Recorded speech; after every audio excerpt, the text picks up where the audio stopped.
How's it going, guys? Welcome back to the channel, Pete's Carport. It is W140 day, project day, and beautiful weather day. So we're finally starting to get some cooler weather out here in Tampa, Florida. And I just enjoy working on cars when that weather starts to come down a little bit. So let's dive into it. I've got Xavier's 97 W140. We're calling Bobby Brown because of the brown interior, and it's just a badass car, guys. Now, his 99 has been giving him lots of issues lately, and he wants to park it and start working on that. So we need to get this one ready for the road. One of the biggest things is his braking. He has a soft pedal, and I said, let's just go ahead and swap out the front brake lines just to be safe, and let's go ahead and bleed the entire system. So I've got some stuff set up over here. I went ahead and ordered him some brake lines. We were able to get these from Advanced Auto. They're CarQuest, they're wherever, and just basic brake lines, but they are a direct swap out.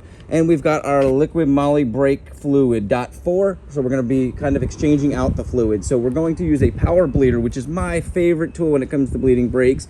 It hooks right up to the reservoir, you pump it, builds up pressure, and you can bleed the system out so easily and get rid of all that nasty old fluid in the lines, creating just a better braking system. So let's go ahead, and I'll leave a link to this, guys, because I bought this for my Porsche, my 944 over here, years ago, and then I realized it actually works on the W140. So that way, if you're needing to bleed your brakes out on your W140, this will help it out a lot, and it's not that expensive, like 50 bucks. Probably a little bit more with the way the economy is, but I'm sure it's not much more. So let's get set up. Let's get these front tires off, these brake lines swapped out, and start bleeding the system. All right, we got our breaker bar and a deep socket 17. Let's see if we can get these to break loose. Oh yeah, they're gonna come loose, that's good. Yeah.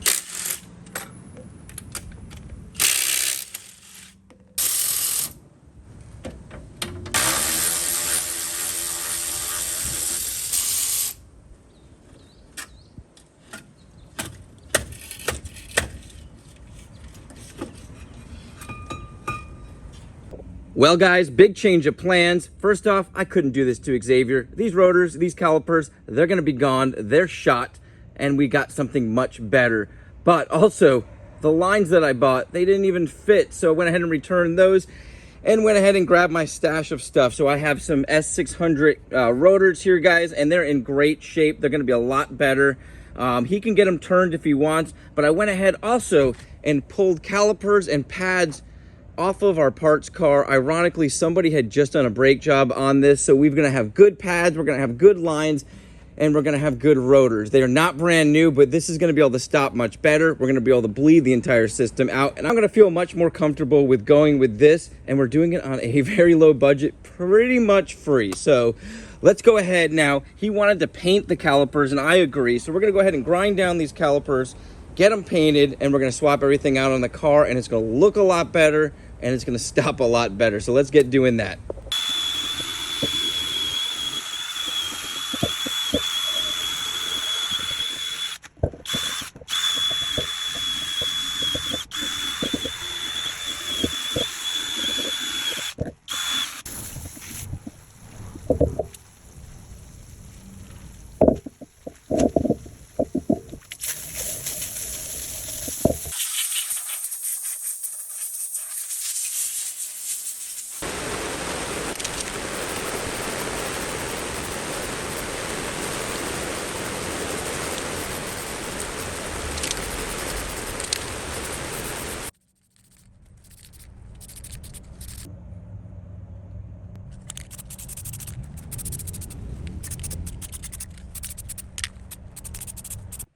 And of course, it started to rain a little bit when I went to paint the caliper, but I was able to do it up underneath the tarp. So sorry, lighting wasn't great, but I will show you guys, it came out great. I will show you that in the daylight. But for right now, let's go ahead and get this rotor off.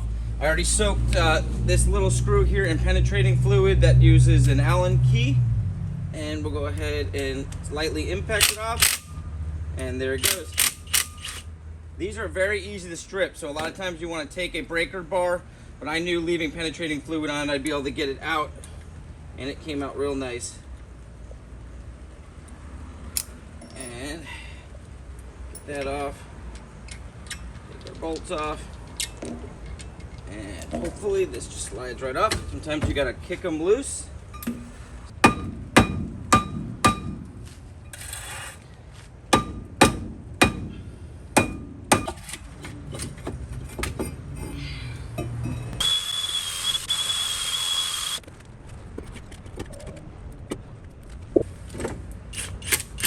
So guys, we got everything off the parts car, got the caliper painted. You can see how good these pads are.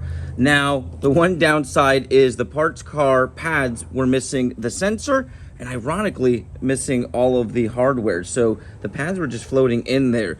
Good thing is I was able to pull the hardware off of the car that we already have. So we're gonna have hardware. I just wanna get them all cleaned up. I got my lubrication for the brakes, so we'll go ahead and lubricate the back of the pads, go ahead and lubricate our slides and get all of this cleaned down really well. And just so you guys can see how bad the pads were on that car. I would love to try and use this sensor here, but you can see it's already burned through.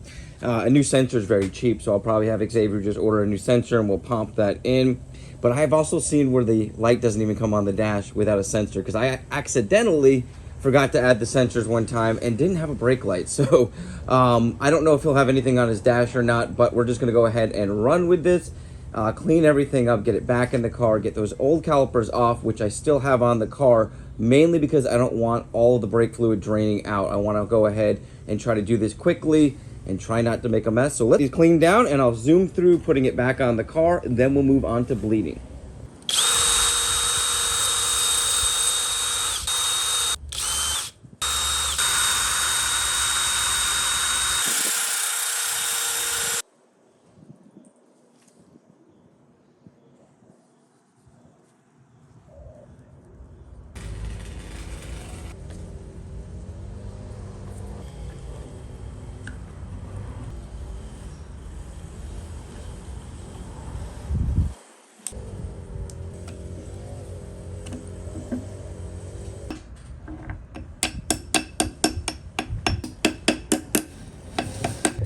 And guys, it's finally time to swap out that old nasty caliper for the one that we repainted and got the better pads in there, so Xavier can finally start stopping properly after we get this system bled. Now, like I said, we kept the old one in there and hooked up so that we didn't drain all the fluid out. We do have to be kind of quick. We are gonna make a mess, but that's just part of what we're gonna have to do. So let's get messy, get this caliper in there and move on to bleeding.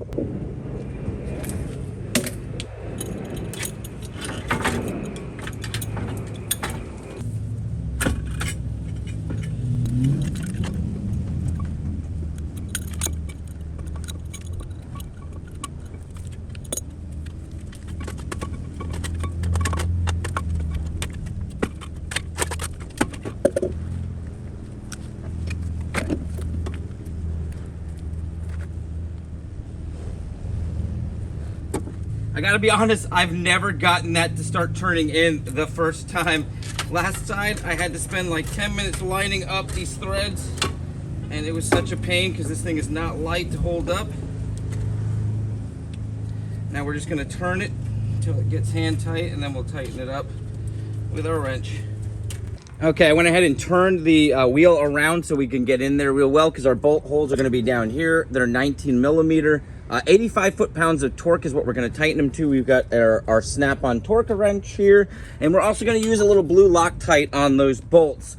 So let's go ahead and get those in, and there's one more bolt that needs to go in, and that is to hold on the brake sensor little pad thing that we don't have, but we want to reattach that sensor, which is right up there, and I think it's a little 10 millimeter bolt, so I'll just reattach that so it's in place.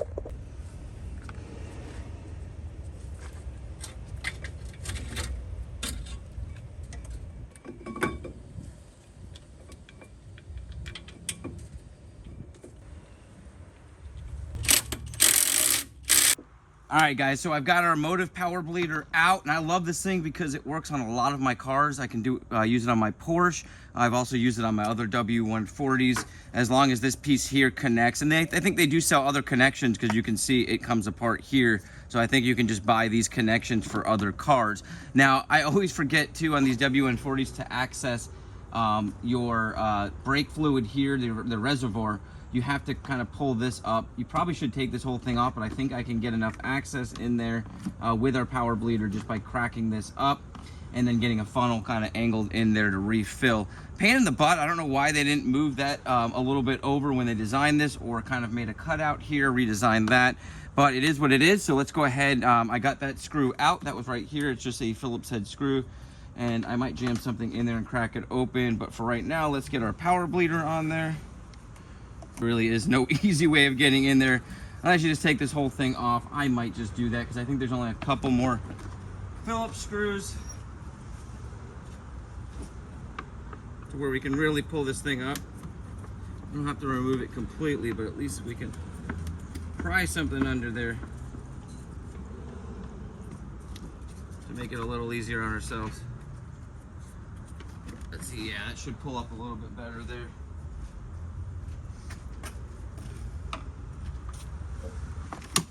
Yeah, I'm gonna actually use our funnel to wedge in there. Now we get a lot more access. Thought we can get away with just that one screw, but this is gonna make it a lot better. Now, once we've got that on there, all you do is pump this, and you'll see you have a pressure gauge there. I usually like to get it up to about 15 PSI, and then I can crack open the screws, let it bleed out a little bit. So we're gonna drain it out. Like I said, I'll show you guys a little bit of that. So let me get this thing pumped up. Okay, so we got our power bleeder pumped up to 15 PSI, and we're gonna open up our bleeder valve that's right here, take off our rubber cap, which is surprisingly still on there. I think it's a 10 mil. Oh, it's gonna be smaller.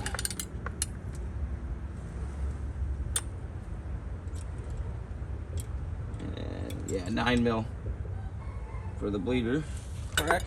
Now, normally you'd want to start in your rear. We're not going to mess with the rear brakes today because that's going to be another video. We just want to get this as bled out as we can, get some fresh fluid in there. Of course, when we do the rears, we'll probably re-bleed our fronts as well. And also you want to start on the opposite side, but I'm just going to get rid of some of this fluid for right now, and then we're actually going to bleed the system. So let's go ahead and crack this open, hopefully, easily. Oh, there we go. And we're just going to get air right now. And look who decided to show up. So now I can have him record while I bleed this thing out. Gonna make it a lot easier. All right, we're on our second round now. Let's go ahead and re-crack this open. See a lot of air coming out, but I was starting to get fluid at the end.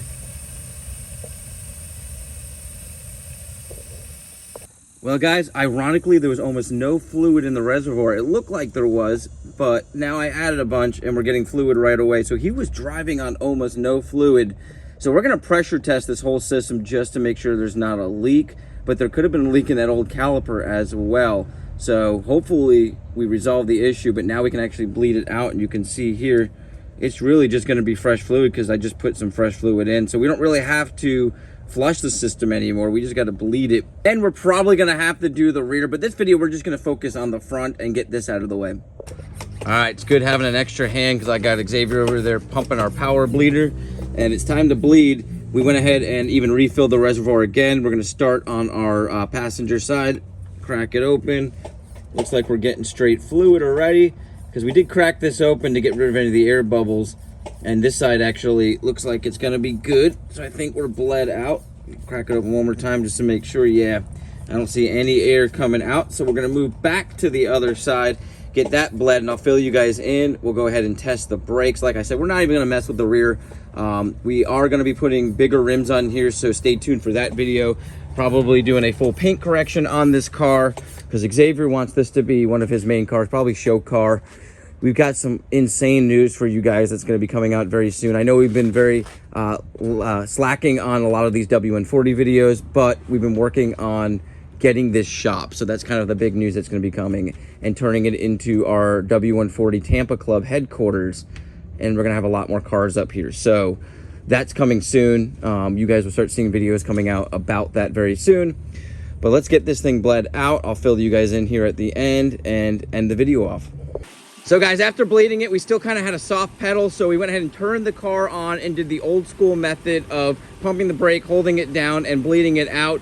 Really didn't do anything. We're getting a very good stream of fluid out the front, no air in the line, so my guess is the rears definitely have some sort of air in there. There might even be a crack in one of the lines, so we might have to replace the rear brake lines. I'm not sure, but we'll go ahead and kind of investigate that on the next video. But excited to have these front brakes done, and I think they look freaking awesome with those new rotors on there, the painted calipers, and now we have some good pads in there. So everything should be good once we get this either rear bled out or find a leak or any of that type of stuff. So we've got some investigating to do before his brakes are perfect, but I think we'll definitely be able to resolve it on this next video, and then he'll be on the road.